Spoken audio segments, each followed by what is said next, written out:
యూరోప్లో స్థిరపడాలనుకునే భారతీయులకు ఆకర్షణీయంగా కనిపించే స్వీడన్ పట్ల క్రమంగా ఆసక్తి సన్నగిల్లుతోంది. వీలైతే స్వీడన్ నుంచి బయటకు వెళ్లేందుకు ప్రవాస భారతీయులు ప్రయత్నిస్తున్నారు. స్టాటిస్టిక్స్ స్వీడన్ లెక్కలు ఇదే విషయాన్ని స్పష్టం చేస్తున్నాయి. ఈ వివరాల ప్రకారం 2024 జనవరి నుంచి జూన్ మధ్యకాలంలో స్వీడన్కు వచ్చిన భారతీయుల కంటే ఈ దేశాన్ని వీడిన భారతీయుల సంఖ్య ఎక్కువగా ఉంది. గత 6 నెలల కాలంలో 2837 మంది భారత్లో జన్మించిన వారు స్వీడన్ను విడిచిపెట్టి వెళ్లారు. గత ఏడాది ఇదే కాలంతో పోలిస్తే ఇది 171% ఎక్కువ అని గణాంకాలు తెలియజేస్తున్నాయి.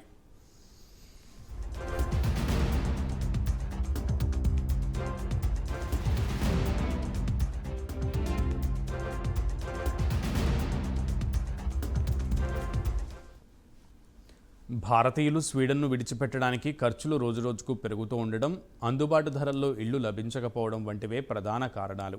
పైగా ఇటీవల స్వీడన్కు చెందిన పలు కంపెనీలు లే ఆఫ్లు ప్రకటించాయి. ఆ తర్వాత కొత్త ఉద్యోగాలు వెతుక్కోవడం కష్టంగా మారడంతో కొందరు స్వీడన్ను వీడుతున్నట్లుగా తెలుస్తోంది.